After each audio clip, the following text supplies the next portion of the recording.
Hey Dan, it's Tuesday evening, and I am out here grilling, making some dinner. Let's take a look at it.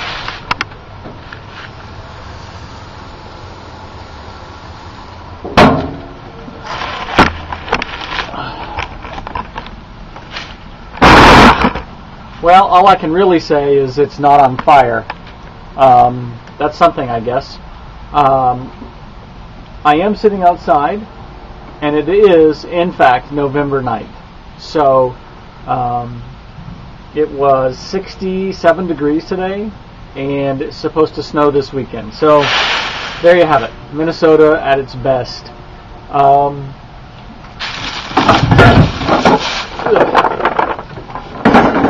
So, I figured while I'm watching my burgers, I can quick talk to you about a video. I can quick make a video. Let me quick flip them. Hold on.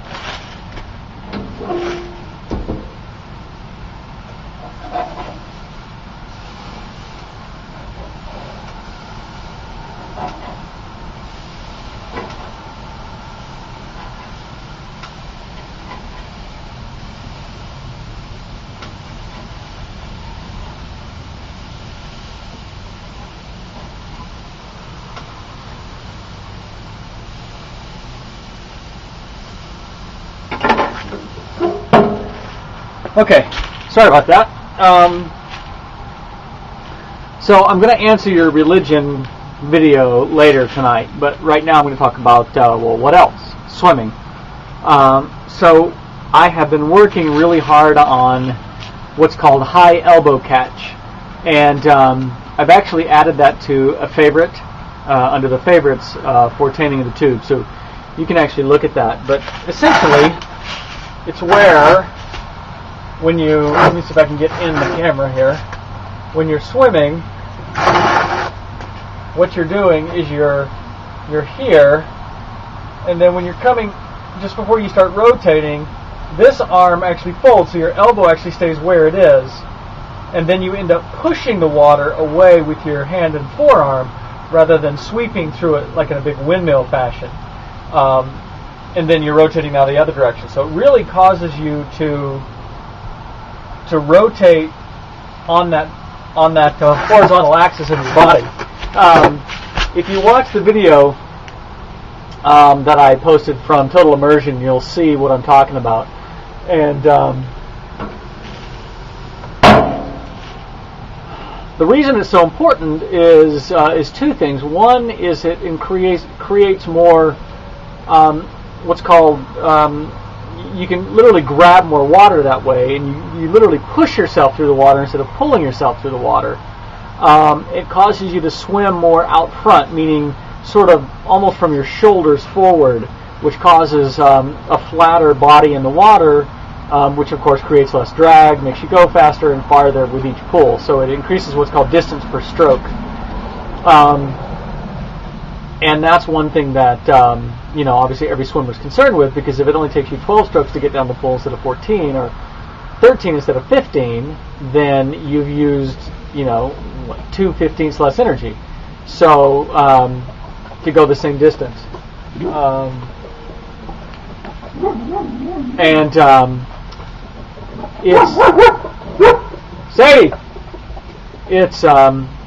also makes you go faster in the water. So I'm really trying to work on those things, really trying to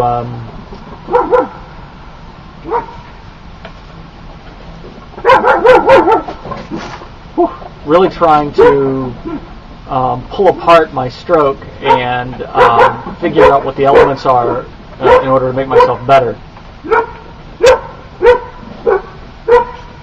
So I'm getting there slowly but surely. And I'm still swimming about yesterday I swam 4,900 yards. Today I only swam 2,400 because I swam with the Masters group this morning, and they never swim more than 1,500. But I always try to add at least an extra 1,000 in to get my amount of yardage up. Tomorrow is usually a rest day, but I'm going to swim tomorrow as well.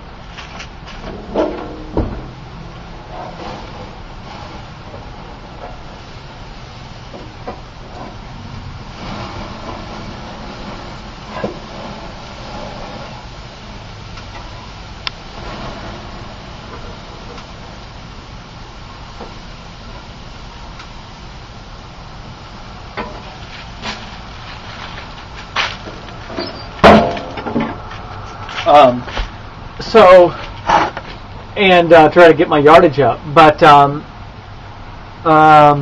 let's see. The other thing I'm working on is when I swim masters up at St. Mary's, I've got a guy named Glenn who's the Ironman triathlete up here, and he and I do a lot of starting block work. So every morning we dive off the starting blocks as if we're racing, and every morning my goggles get ripped off my face down around my neck.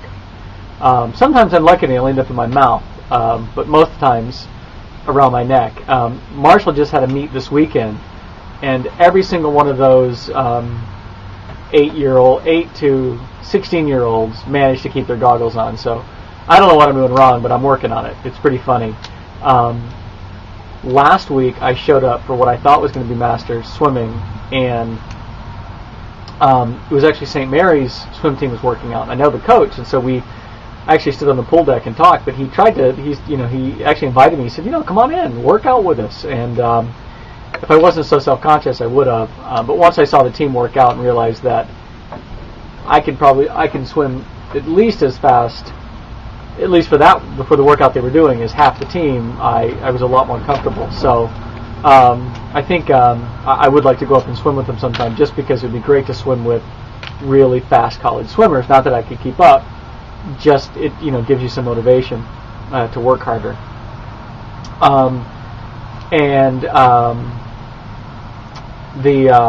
Also today, the St. Mary's diving coach, his name is JJ. He comes through Mugby every morning, and we talk diving, we talk swimming, but I told him I had was on the diving team back at Central for a year after I tore my ACL, and so he invited me up to come up and work out with them sometime. They practice every evening at 6, and I think it would be great fun to go up, even if it's just an ab workout and I'm doing simple pikes, and, reverse pikes and backwards pikes, just something to, really it would be a total ab workout if you think about it, and you're diving and looking straight up, and what you do is you literally bring your legs up to touch your hands, and then you leave your legs in place, and then you fall backwards and into the pool. So it's I remember from college when we did those workouts how much ab work that was and how bad that hurt. So anyway, I'm kind of looking forward to it, just to go up and probably make an ass of myself, but that's okay. I'm finding I'm really enjoying more the swimming and being around it. This past Saturday, Marshall had a swim meet in Austin, which is the home of SPAM, and Marshall and I went to so we went to Austin for that meet, but I also had level 1 officials training.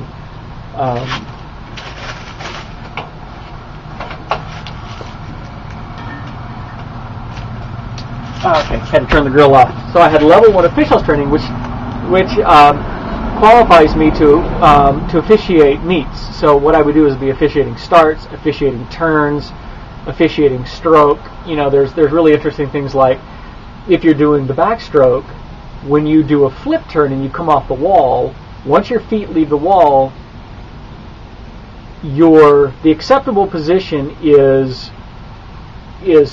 your breast straight up,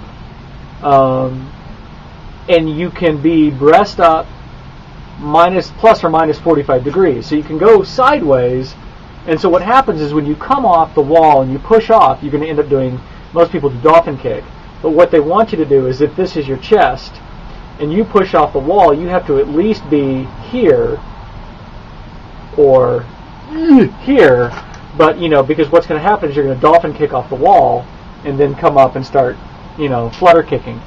Likewise, if you're doing breaststroke and you kick off the wall, you're allowed 1 dolphin kick, 1 full pull, and then your second pull has to result in your head coming up above the water, and the pull can't be beneath go past the waist. So it's really interesting rules like that, which I'm learning, and then obviously if the swimmers don't do those, we disqualify them. So I'm really actually looking forward to doing that. I've got a couple of ideas which can make, I think, the whole disqualification process more interactive.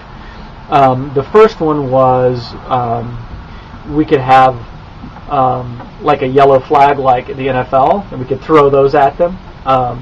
The other one is we could have like a tennis ball launcher, and we could shoot tennis balls at them. My favorite one was actually a blow dart with a sedative, so that it hits them and they end up kind of, hey, get off that! As it hits them, they end up swimming, and slowly they lose steam, and they sort of bump into the wall and stop, and then we drag them out. So that's my favorite one. I'm looking forward to trying that one. I'll let you know how it goes. But the first meet I will be officiating is November 20th. As to the swims, I don't know how much I told you in my last one, but there's Trinona coming up in June, and I've got the 2-miler August 6th or 7th. The 5-mile swim in Lake Minnetonka is July 31st, I think, which is Sunday, which is also the closing day of Shakespeare. So I don't know about being able to get up to that one. But I found a new swim, and I really want to do this. August 21st, Crater Lake, there in Central Oregon, is a 5-mile swim around Wizard Island. So, kind of, I think it's a horseshoe around Wizard. And, I really want to do that, and I think you should come up there with me and root me on. Or just throw things at me. So anyway, I really want to come out for that, and so we'll see. Also, Ned wants to do the Coeur d'Alene Triathlon with him and Lisa, his squeeze, and me. So maybe we'll do that one. That one's just it's an Olympic, which means it's a 1,500 meter swim and a 30K bike and a 10K run. So anyway, we'll see. So that's what's happening around here swimming wise. And Marshall at his swim meet, he's the last 100-yard free he swam. He did it in 2:14, and at this meet he did it in 1:38.